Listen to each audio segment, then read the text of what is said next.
Welcome everyone to our weekly video. I hope that you all had a wonderful celebration of Easter. I was so happy to see the thousands and thousands of people who came to celebrate with us the resurrection of our Lord Jesus Christ, which, as you know, is the high point of every liturgical year.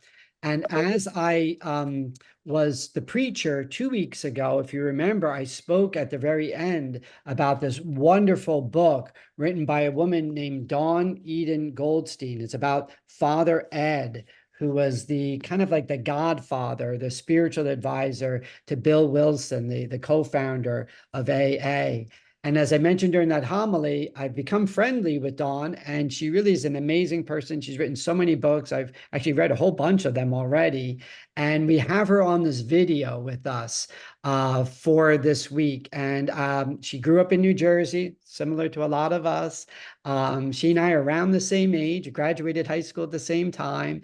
And she's just really an incredible researcher, so meticulous in the work that she does. And I'm so honored and so happy that she's going to be at our parish to speak about the book on Father Ed. So, Dawn, welcome to St. Elizabeth's. I know it's only virtual right now, but we look forward to having you come and be with us on April 8th. But I thought if you could just introduce yourself to our parishioners and maybe tell us a little bit more about Father Ed and the presentation that you'll be making.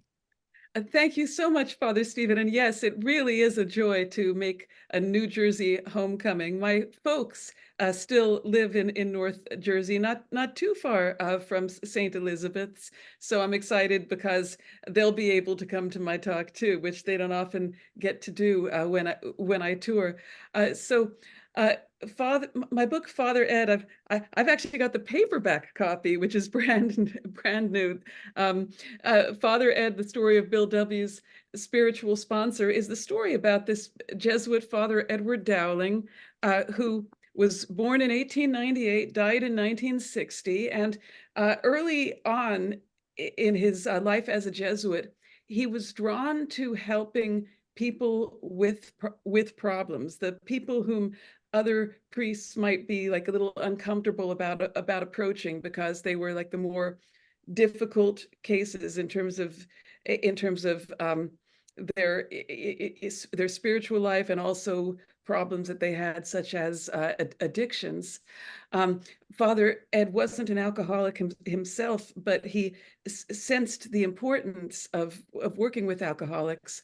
He discovered AA very early on in 1940, and he was so impressed with it that he tracked down Bill W., the co-founder of AA, and he was particularly interested in learning if Bill W. had been inspired by the spiritual exercises of Saint Ignatius Loyola, the founder of the Society of Jesus, the Jesuits, and Bill.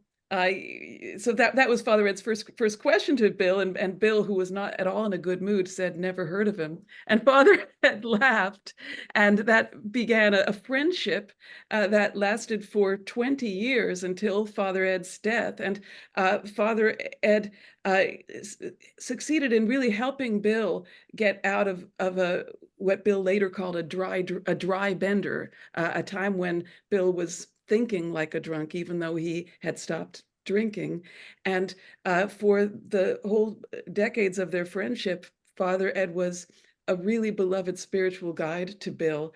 So it's been such a joy for me. I'm a non-alcoholic myself, and it's been such a joy for me to speak about this great Jesuit priest and his friendship with Bill, because AA, the 12 steps of AA and the fellowship of AA, it's transformed the world. It's helped to save untold millions of lives. We'll never know how many because it's anonymous, but I think each of us knows someone who has had their life changed through the 12 steps and the recovery movement. So giving these talks gives me the opportunity to, personally, to have the joy of meeting people whose lives have been transformed by that, and also just to help to spread the word, both about the recovery movement and about the Catholic inspiration of it that many people might not otherwise know about. Thank you. That was awesome. An awesome presentation. And we are so excited to have you come here and so honored that you'll be speaking about Father Ed. And all of those connections that you just mentioned there towards the end was what I kind of mentioned during my homily 2 weeks ago. And so many different parishioners came up to me after Mass and said, oh, I've been in recovery for X number of years. And not just AA, there's lots of different, organizations that follow that 12-step method. So, Dawn, we're so happy that we can be part of your homecoming to New Jersey. And I know you're working on a few other books that maybe when we're together here, you can share that with the parishioners. But I really enjoyed reading Dawn's book. And I think her memoir, which Sunday Will Never Be the Same, is a book I really, really enjoyed getting to know you and your life and your whole journey that you've been on. So, Dawn, we thank you so much for coming on this video with us at the very beginning of the Easter season. And we look forward to having you here at St. Elizabeth's at 7 p.m. on April the 8th, Monday night, next Monday. So, Dawn, if you could just join me now and just saying bye to our parishioners, and hopefully we'll get to see all of you then soon. God bless. Bye.